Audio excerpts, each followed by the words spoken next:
O flow, todo mundo já viveu. Todo aquele momento em que você se dedicou a uma tarefa, qualquer que seja ela, seja um hobby, tocar um instrumento musical, um esporte, uma conversa com um amigo querido, em algum momento que você não se dá mais conta que o tempo está passando, você perde a noção do tempo, você perde até a vontade de, por exemplo, de ir ao banheiro. Você está tão envolvido, tão dedicado naquela tarefa que você não percebe o tempo e nem o entorno que está de volta. E tudo sai naturalmente, como se fosse alguém fazendo com você e levando e a coisa fluindo de uma maneira natural. É difícil conceitualizar isso na prática, mas se você lembrar de experiências da sua vida onde você teve essa sensação, muito seguramente isso tem a ver com o estado de flow. E o professor Mihai Csikszentmihalyi inferiu o que ele chamou de flow quando ele, nos anos 70, fez uma grande pesquisa em nível global. Ele rodou o mundo inteiro entrevistando pessoas das mais diferentes profissões, origens, etc., de médicos a músicos, a xamãs, a executivos, para entender o que era felicidade. Ele foi ler os resultados da pesquisa, tudo que ele vinha trabalhando, e ele identificou um ponto comum entre todas as entrevistas. As pessoas diziam que a felicidade é quando tudo flui naturalmente, quando as coisas fluem sem interrupções, quando parece que tudo é natural, que não há esforço envolvido, ou seja, aí acendeu a luz e o Csikszentmihalyi, então, se dedicou efetivamente a aprofundar o estudo no que veio a se chamar de estado de flow. Tem tudo a ver com neurobiologia e neuroelétrica.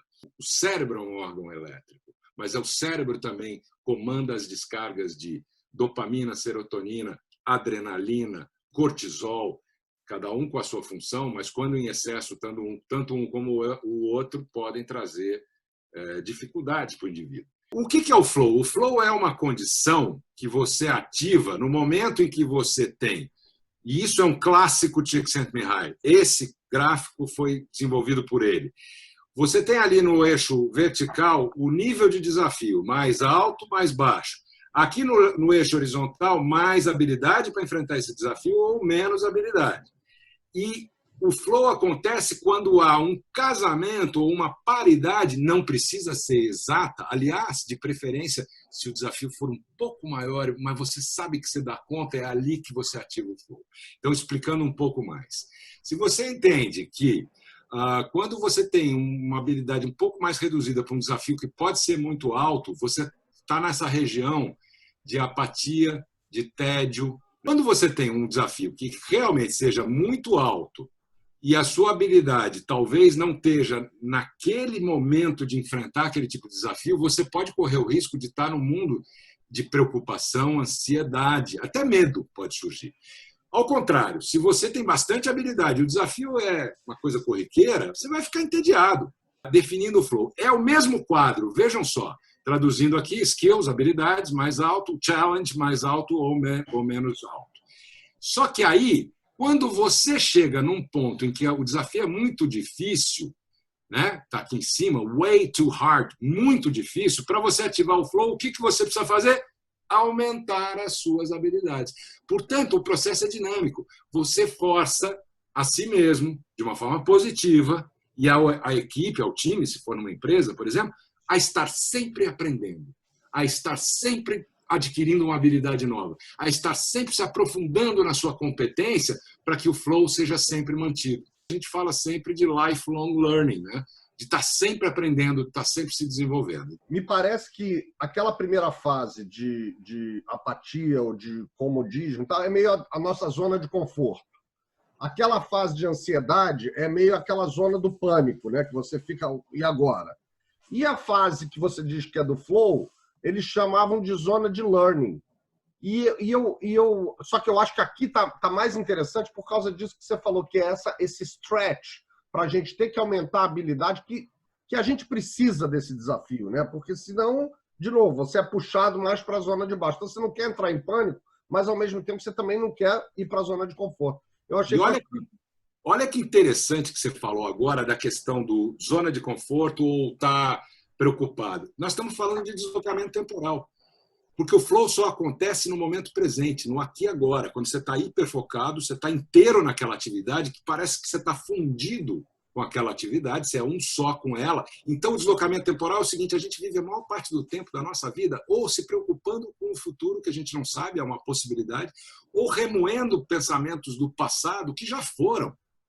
Então, quando você consegue estabelecer um hábito e uma prática de se colocar sempre no aqui e agora, no momento presente, essa já é uma antessala poderosa para você começar a ativar seu flow de forma consciente. Como é difícil sair da zona de conforto. E aí fica claro por que é difícil sair da zona de conforto. Sair da zona de conforto significa jogar numa zona de angústia. Você está pronto para falhar. Mas é exatamente essa tensão, e eu queria que você pegasse a partir daí, da falha, é o estresse, que quando você está preparado, que o flow começa a surgir. O flow só surge num desafio. É isso, Cadu? Risco. Risco é um dos gatilhos mais poderosos para você ativar o flow. Então, por exemplo, num ambiente pessoal, pode ser um esporte radical, o risco está ali, presente, então você ativa o flow porque é uma questão de sobrevivência.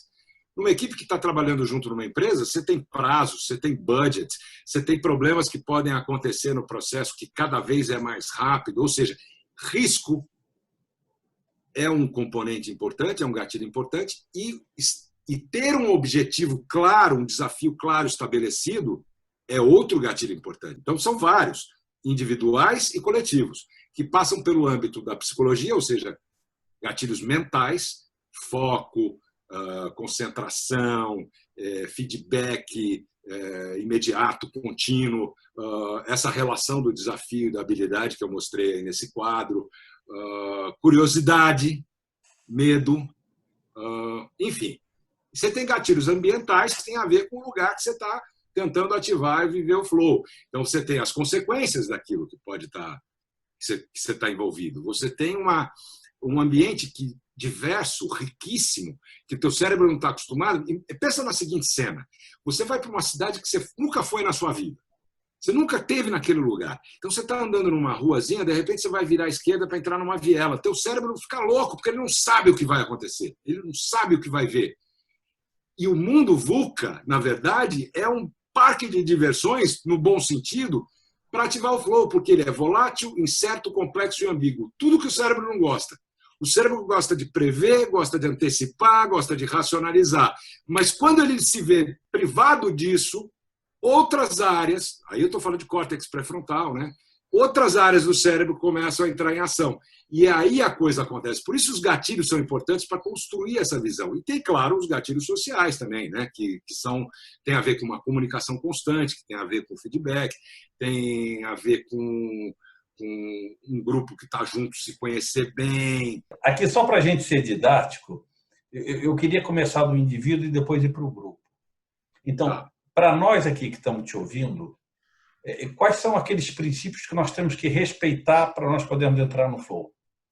Bom, primeira coisa, assim, você tem que estar com aquela relação desafio-habilidade clara. É alguma coisa que você vai fazer, por exemplo, você tem um relatório para fazer, ou vai montar uma apresentação, ou você é um articulista, vai escrever um artigo novo, ou você é um atleta, você vai para uma competição, etc. O processo do desafio da habilidade tem que estar claro. Meta, objetivo claro. A partir daí, o que acontece? Você precisa buscar um ambiente adequado para isso, um isolamento, construir uma concentração que gera o foco. Por que foco é importante? Porque o foco é que traz o flow. O flow segue o foco. Então, quanto mais concentrado, portanto isolado, sem interrupções externas, né? Sem o weapon of mass distraction, né? Sem a arma de distração em massa, pingando notificação, gente falando, você está isolado, você está concentrado, ok, agora eu vou mergulhar. Esse deep dive, ele tem que ter essas condições para você ter chance de ativar o flow. O que vai acontecer? O desafio está lá. Então, aquela preocupação prévia vai gerar uma descarga de adrenalina e de cortisol, que te preparam para aquele momento do desafio, que é do cérebro reptiliano, aquelas 3 possibilidades que você tem na vida quando o medo ou o risco se apresenta: luta, fuga ou paralisia total, né? Fight, flight or freeze. Quando isso se representa, o que você faz? Você dá uma relaxada, deixa aquilo de lado, vai pensar em outra coisa. Quantas ideias boas você já teve tomando um banho ou numa caminhada? Então, aí você vai, dá um tempo, faz uma respiração, toma um chá, parará, volta e aí mergulha. Aí a sua chance de ativar o flow tá muito mais propícia. Você falando sobre o córtex pré-frontal, a amígdala e tal, a gente, no final das contas, sabe, né, isso é cientificamente provado, pelo menos pelos papers que eu tenho lido, que as decisões são tomadas com a emoção. A emoção é quem toma a decisão e o racional ele só embasa essa decisão.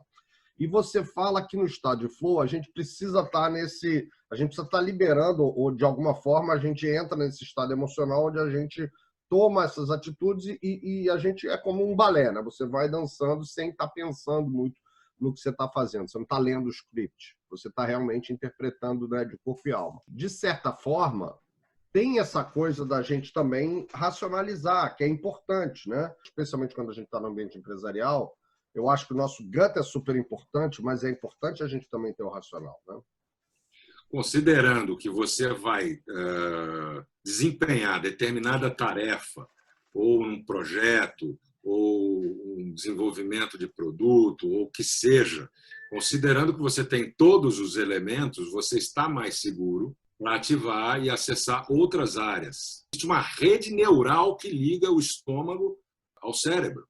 Então, essas duas coisas estão em equilíbrio. Elas precisam estar nem tanto uma, nem tanto a outra. Mas é nesse equilíbrio, como no canal do Flow, é nesse equilíbrio que as coisas podem acontecer da melhor forma. Inclusive com a descarga, né, de endorfinas, dopamina, que vem logo depois que você saiu daquele estado de luta, fuga ou paralisia, você encarou o desafio e aí as coisas vão fluir como se alguém tivesse com você fazendo aquilo acontecer. Por quê? Porque você já tem aquele material e aquela informação racional dentro de você. Você só vai acessar de outras formas. Fazendo um resumo aqui para a gente partir do individual para o coletivo. Você está falando o seguinte, a gente tem que estar primeiro no quadrante certo, num equilíbrio entre desafio e habilidade. Ok, ele pode não ser perfeito, mas a gente tem que estar próximo dele. Se for até um pouco menor a habilidade do que o desafio, é mais fácil ainda, porque aquilo tem um componente do medo, do risco, do medo inicial, entendeu? Ele já te empurra para essa condição. Aí eu queria exatamente falar do medo. O medo é paralisante, ele é exatamente a antítese do flow, quer dizer, você coloca o foco naquela atividade, se preserva de distrações e aí você está inteiro, no seu melhor, em relação àquele desafio que você tem. Então, isso aqui eu estou considerando que é o básico. Eu sei que tem outros fatores, tem muitos fatores, mas é o básico para uma pessoa começar a entrar em flow. Para você sair do individual para ir para o coletivo, um líder precisa respeitar isso para os indivíduos da sua equipe. É isso? Tem uma frase que eu acho que define bem isso. O líder em flow traz sua equipe para o flow. Ou seja, existe esse componente, é um componente importante. A liderança, quando consciente, exercida de uma forma positiva, ela busca exatamente o melhor de cada um. Então, entender as características diferentes de cada um, mas construir um ambiente onde o flow possa surgir de forma real. Vou dar um exemplo. Esse inferno das interrupções nos ambientes corporativos hoje acontece com uma frequência enorme. Você tem layouts abertos, as pessoas estão trabalhando juntas, agora não. Quem sabe vamos ver como é que vai voltar isso tudo, mas as pessoas estão juntas, estão se vendo, estão integrando. É legal, é positivo. Só que o nível de interrupções é tão grande que a produtividade é baixa. Gera o quê? Eu tenho que fazer minha entrega, mas eu estou tão interrompido que minha entrega vai atrasar. Por isso, a minha jornada vai ser mais longa. Então, jornadas de trabalho mais longas levam a porta de entrada, né, para fadiga crônica, ansiedade, estresse e burnout.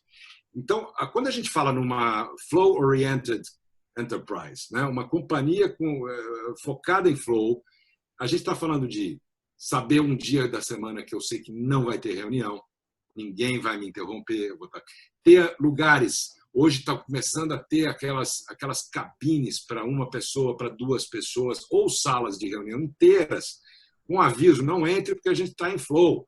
Então, ter esse isolamento, mas mesmo de forma junta, porque os caras ali que estão trabalhando juntos, um squad, por exemplo, que funciona muito bem ativar o flow no squad, quem usa metodologias ágeis, por conta de alguns gatilhos, que eu vou até fazer um parênteses aqui, um deles é equanimidade, ou seja, níveis hierárquicos similares, níveis de skill, de habilidades similares, é um gatilho poderoso para o flow coletivo, mas esses caras estão ali juntos, você olha de fora e fala, pô, esses caras estão falando um com o outro, não tem flow aí. Tem flow aí, porque ali está rolando, por exemplo, o outro gatilho, feedback contínuo, imediato, um falando para o outro, eles estão tão envolvidos no que eles estão fazendo. Eu ainda me lembro de reuniões que a gente tinha no banco com o Rogério. Ainda me lembro, o Bruno vai lembrar disso também, de algumas reuniões que a gente tinha no banco de projetos que parecia uma bagunça organizada, mas que as coisas saíam, por quê? Porque estava todo mundo ali pensando no mesmo objetivo, com competências parecidas, e a coisa saía de uma forma que falava, cara, mas olha que legal que foi isso. O banco era uma organização de flow. Ali o flow acontecia, a gente não sabia, mas ali rolava. Uma das coisas mais importantes do flow, como eu comentei, né, a descarga de endorfina, serotonina, dopamina, não é infinita. Elas são reservas. A gente vai esgotando essas reservas durante o flow, que é fugaz, é um estado fugaz. E o que é fundamental? É recuperação. E recuperação, como é que você faz? Você pode, por exemplo, ir lá na janela e ficar olhando uma paisagem bonita, ou descer, andar uma volta ali, tomar um café, encontrar com alguém, bater um papinho rápido. Recuperação. Esse quadro aqui fala das 4 etapas da ativação do flow, né? Então, você tem o desafio, que dispara aí endorfinas, está aí a adrenalina, está aí o cortisol, que te põe pronto para luta, fuga ou paralisia. É o sistema nervoso simpático, que é aquele que nos regula, né? Regula todas as funções. Quando você faz aquela liberação, aquele olhar para a paisagem, aquele café que você vai tomar, você dá uma relaxada, faz uma respiração ou dá uma pequena meditada e tal, você começa a baixar a tua frequência cerebral de beta para alfa, há uma descarga de óxido nítrico no teu corpo e aí o teu parasimpático começa a entrar em ação. Quem faz exercício de respiração ou medita com alguma técnica vai saber que quando você faz uma respiração profunda e uma exalação, né, que vai longa e libera e relaxa, você está dando um recado para o teu sistema nervoso simpático que está tudo bem. Teu cérebro já não vai estar em luta ou fuga, está tudo bem, você está soltando, porque a respiração, quando você está com medo e na tensão, ela é curta e rápida. Quando você exercita a respiração de uma forma mais longa e exala e relaxa, você está mandando um recado para o teu cérebro que, está tudo bem.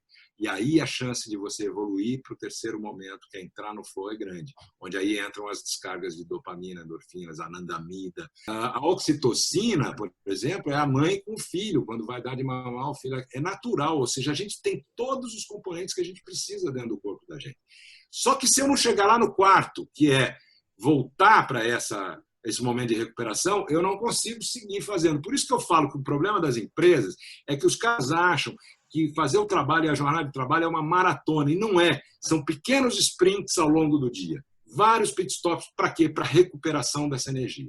Se eu vou pular de paraquedas, quando eu chego na porta do avião, eu estou no item de desafio, é isso? Total. E ele vai te empurrar. Aliás, a gente usa aqui aquele paraquedas indoor, em túnel de vento. Em São Paulo tem um. A gente leva alguns grupos para lá e faz a atividade como um indutor imediato do flow. O cara entender o que é que ele sente na hora, entendeu? Perfeito. Aí eu salto e aí eu entro no flow. Exatamente. É a hora que eu estou mergulhado no desafio. Pode ser o salto de paraquedas, pode ser o livro que eu estou escrevendo.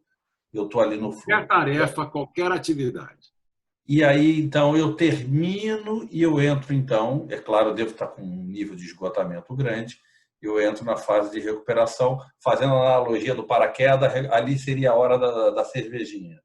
Eu já estou no chão, deu tudo certo. Exato, confraternização, dá uma relaxada e tal, e aí teu corpo começa a responder. Quanto tempo dura o flow? Tem gente que dá relatos de flow imediato, de curta duração, e tem gente que relata coisas assim de 20 minutos. Mais do que isso, é física e biologicamente difícil, porque as tuas reservas de endorfinas elas se esgotam. Por isso a importância da recuperação e da renovação. Entendeu? Eu já tinha lido sobre isso, tinha lido inclusive um livro do Mihaly Csikszentmihalyi. Eu entrei no flow treinando esse nome, né? Mas e eu acho o seguinte, né? Vendo você descrever isso, eu tenho certeza que não tem uma pessoa que está assistindo a gente que não vai lembrar do momento onde você esqueceu. Eu lembro de algumas apresentações, algumas vezes que eu estava escrevendo, ou até alguns livros que eu estava lendo, até em momentos de lazer, né? Que você perde a noção do tempo, você vai olhar, caraca, é isso? É essa hora? Então, assim, é muito interessante você saber que você pode dar essa provocada e alcançar isso. Mas eu acho que essa reflexão do grupo, para quem é líder, para quem está olhando, como é que eu coloco o meu time em flow? Como é que eu pego essas questões e levo? E eu fico imaginando o seguinte, é só reproduzir as minhas questões individuais ou eu tenho que fazer alguma outra coisa como líder para o meu grupo funcionar? A melhor maneira e a maneira mais verdadeira, né, de fazer isso é todos comungarem, né, compartilharem do mesmo desafio, do mesmo objetivo, da mesma meta, do mesmo medo, do mesmo risco, do mesmo, né? Quer dizer, quando você equaliza isso, eu sempre falo do exemplo dos SEALs, né, aquela elite dos militares americanos, os Comando Delta, lá, muito filme sobre eles. Eles existem, eles atuam, e o mais interessante é que, para eles, missão cumprida, missão bem-sucedida é aquela onde não se deu um tiro. Esses caras treinam tanto o flow, eles usam tanque de flutuação, de isolamento sensorial, eles usam estímulos transcranianos elétricos, que hoje é uma coisa até que é bastante comum na Amazon. Você pode comprar um negócio que parece um headphone que te estimula para atividades para te preparar para atividades físicas, para atividades quaisquer que você vai fazer que demandam esse foco, atenção, chama Halo. Os SEALs usam essas tecnologias para aprender um idioma, por exemplo, em 6 semanas. E o detalhe é que, quando eles estão em missão, eles desenvolveram essa afinidade, essa proximidade, essa familiaridade tão forte do grupo que não tem um líder. O líder é aquele que está no momento necessário ali adiante. Eles são times de 6 pessoas. Muito bem, o líder é aquele que está necessário ali naquele momento. É o cara que está na frente, é o cara que... Enfim, o fato é que todos são líderes e nenhum é líder. E eles têm um comando de switch. O que é o switch? É o liga-desliga. Na hora que o comando vem switch, eles todos, por prática, por treino, entram num estado de consciência mais elevado e eles estão juntos, eles funcionam como um organismo só. Eles sabem exatamente o que eles têm que fazer, a hora que eles têm que fazer, eles se olham, eles não se falam, a comunicação é tácita. Então, é um exemplo, claro que é um exemplo crítico, mas é um exemplo que pode ser apropriado para muitos grupos e empresas que trabalham não só presencialmente, como também de forma remota, né? Porque é possível fazer isso, mas aí é um papo para outro dia. Mas o legal há relatos e há resultados de que equipes juntas conseguem transcender, por exemplo, a pesquisa da McKinsey de executivos em flow, 500% de aumento de performance. Aprendizagem de 400% a 700%. Então é isso. E a aceleração de aprendizado. É isso. Muito bom. É isso aí, pessoal. Que bom, obrigado. Obrigado pelo espaço que vocês me deram hoje, né? Falei pra caramba.